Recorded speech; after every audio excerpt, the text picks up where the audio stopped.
தமிழ்நாட்டில் சில பேர் கேட்டாங்க, என்னங்க ராம் சரித்திர மனசெல்லாம் கோட் பண்ணுறாரு. ஏன்னா நம்மளுடைய army senior leaders, navy air force senior leaders last day briefing பார்த்தீங்கன்னா it is one of the masterful briefing. அவங்களுடைய ப்ரீஃபிங் எல்லாம் ரொம்ப அருமையாக சொல்லியிருப்பாங்க. ராமரே இலங்கைக்கு போகும் பொழுது கூட கடல்கிட்ட வழிவிடுன்னு கேட்டார். நீ வழிவிட்டீங்கன்னா நாங்கள் வந்து பாலத்தை போட்டுக்கிறோம். பொறுமையாக இருந்தும் கடல் வழிவிட முடியாது என்று சொன்ன பிறகு வில்லை எடுத்து கடலுக்கு காட்டிய பிறகுதான் கடல் வழிவிட்டது அப்படின்னு ஒரு அருமையாக ஒரு ராம் சரித்திர மனசுல இருந்து ஒரு கோட் பண்ணியிருப்பாங்க. ஏன்னா பாகிஸ்தானுக்கு சில நேரத்தில் சொல்ல வேண்டிய கடமை நமக்கு இருக்கு அப்படின்னு. அது சில பேர் கேட்டாங்க, என்னங்க ரிலீஜியஸ் ப்ரீஃபிங் சொல்லிட்டாங்க, ரிலீஜியஸ் ப்ரீஃபிங் வந்துருச்சு. இதை மட்டும் நான் பாண்டே சார் அனுமதியோடு 2 நிமிஷம் நான் சொல்லணும்னு நினைக்கிறேங்க. ஒரு கான்டெக்ஸ்ட். இந்தியாவை பொறுத்தவரை நாம் ஒரு விஷயத்தை நல்லா உணர்ந்துக்கணுங்க. இது ஒரு ஹிந்து நாடு அப்படின்னு நம்ம சொன்னால் இது ஹிந்து மதத்தை மையப்படுத்தி இருக்கக்கூடிய நாடு என்று சொல்வதை விட ஹிந்து வாழ்வியல் முறையை மையப்படுத்தி இருக்கக்கூடிய ஒரு நாடு. இந்து வாழ்வியல் முறைக்கும் இந்து இன்னைக்கு ரிலீஜியன் அப்படின்னு அந்த டாக்டரினுக்கும் ஒரு பெரிய டிஃபரன்ஸ். அது எல்லாருமே நாட்டு மக்கள் புரிந்து கொள்ள வேண்டும். உதாரணத்திற்கு காசி எடுத்துக்கலாம். காசி 1194 1194 முதலாக பனாரஸ் தாக்கப்பட்டது. உடைச்சிட்டாங்க. முஸ்லீம் இன்வேடர்ஸ் வந்து உடைச்சிட்டு போயிட்டாங்க. 1212 ஒரு பெங்கால் ஒரு சேனா டைனாஸ்டி விஸ்வரூபா அவர் வந்து ஒரு கம்பத்தை நடுறார். உடஞ்சி போன காசி கோவில் ஒரு கம்பத்தை நட்டு என்ன சொல்றாருன்னா, இது மகாதேவனுடைய விக்டரி கம்பம் அப்படிங்கிறார். 1212. ஸோ பெங்காலு காசிக்கு என்ன சம்பந்தம்? பட் ஒரு ராஜா வந்து நடுறார், நீ உடைச்சிட்ட, இருந்தாலும் இது மகாதேவனுடைய இடம். 1250 1250 குஜராத்தில் சேத் வஸ்துபால் அப்படிங்கிற ஒருத்தர் அப்பவே 1 கோடி ரூபாய் கொடுக்குறாரு, காசி கோயிலை திரும்ப கட்டுங்கப்பான். குஜராத்துக்கும் காசிக்கும் என்ன சம்பந்தம்? 1276 ஹொய்சலா கிங் கர்நாடகாவில் வீர நரசிம்மா 2 அவர் என்ன சொல்றாருன்னா, நீ காசி போய் வழிபட்ட அப்படின்னா நீ ஜிசியா டாக்ஸ் கொடுக்கணும். ஜிசியா டாக்ஸ் கொடுக்காம காசியில் இப்போ வழிபடுறக்கு அனுமதி இல்லை.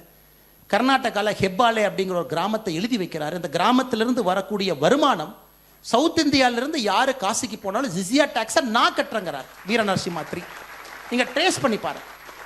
காசி ராஜாவுக்கும் ஹொய்சலாவுக்கும் என்ன சம்பந்தம்? காசி ராஜாவுக்கும் சேனா டைனாஸ்டி பெங்காலுக்கு என்ன சம்பந்தம்? அதன் பிறகு நீங்க பாருங்க, இன்னைக்கு நாம சீக்கியர்கள் அவங்க வந்து ஹிந்து சீக்கியர்கள் பேசுறோம்.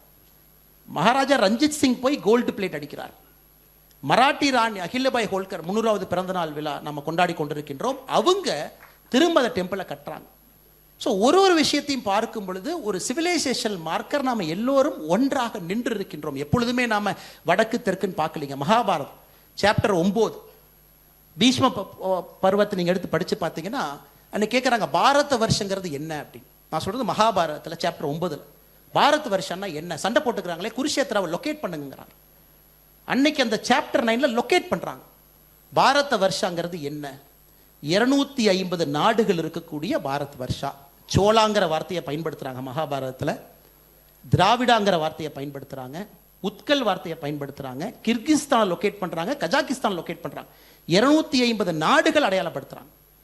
அதன் பிறகு அதோடு நிக்கல, 300 வழிபாட்டு தலங்களை மகாபாரதத்தில் அடையாளப்படுத்துறாங்க. 300 வழிபாட்டு தலங்கள் எப்படி கனெக்டட்? அதோட நிக்கலிங்க. 30 பெரிய ஏரிகளை மையப்படுத்துறாங்க மகாபாரதத்தில். இது 30 ஏரிகள் இருக்கக்கூடிய நாடு. அதோட அவங்க நிக்கலிங்க. 150 மவுண்டன் ரேஞ்சஸ் மலைகள் இருக்கக்கூடிய ஊரை சொல்றாங்க. அப்ப குருஷேத்திர போருக்கும் திராவிடம் சோளா இது பயன்படுத்தக்கூடியதுக்கும் நீங்க பாருங்க. ஸோ தேர் கனெக்டிங். இது பாரத வருஷம். இங்கே தான் குருஷேத்திரால போர் நடக்குது. விஷ்ணு புராணம் நாம இன்னைக்கு சண்டை போட்டுக்கலாம். சில பேர் சொல்றாங்க விஷ்ணு புராணங்கிறது கிறிஸ்துக்கு 5 நூற்றாண்டு முன்னாடி எழுதப்பட்ட, சில பேர் சொல்றாங்க கிறிஸ்து இறந்த பிறகு 4 நூற்றாண்டு. விஷ்ணு புராணத்தில் கேட்கிறாங்க பாரத வருஷம் என்னன்னு. கடலுக்கு மேலையும் இமயமலைக்கு கீழையும் இருக்கிறது பாரத் வருஷா. அதோட நிற்கலீங்க. அப்ப கூட நம்ம சொல்லலாம் சும்மா அதை அடிச்சுட்டு போயிட்டாங்க. இமயமலையிலிருந்து கீழே ஒரு ஸ்ட்ரெயிட் லைன் போட்டீங்கன்னா அது 1000 யஜ்னாவா இருக்கும். ஒரு யஜ்னா 3.12 கிலோமீட்டர். அப்ப 3120 கிலோமீட்டர் ஸ்ட்ரெயிட் லைன். எங்க சொல்றாங்க? விஷ்ணு புராணத்தில் சொல்றாங்க.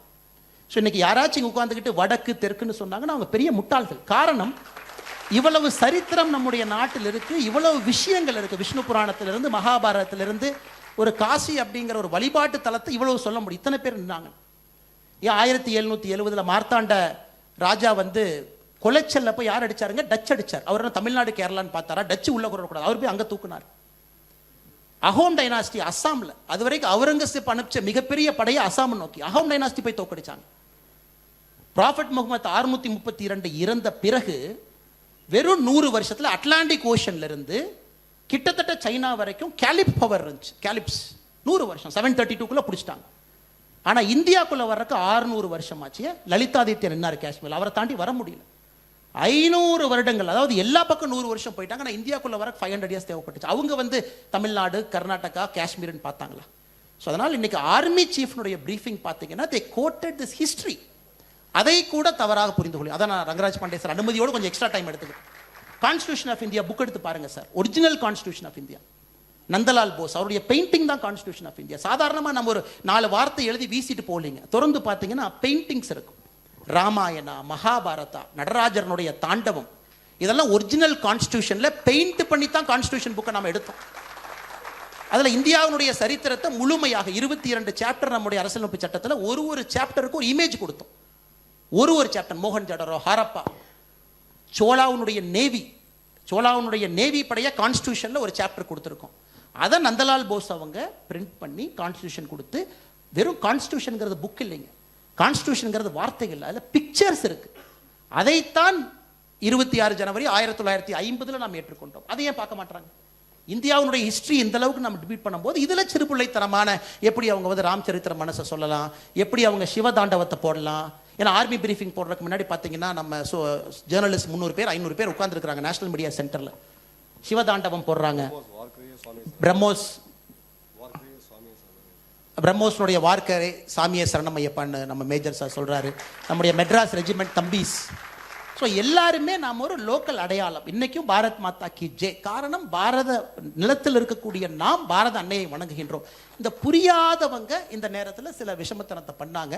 ஆனால் அவங்களும் கொடியை பிடிச்சி ரோட்டுக்கு வர வேண்டியதாக போயிச்சல சார் சென்னையில். அதை நான் புரிந்து கொள்ள வேண்டும். நன்றி, வணக்கம்.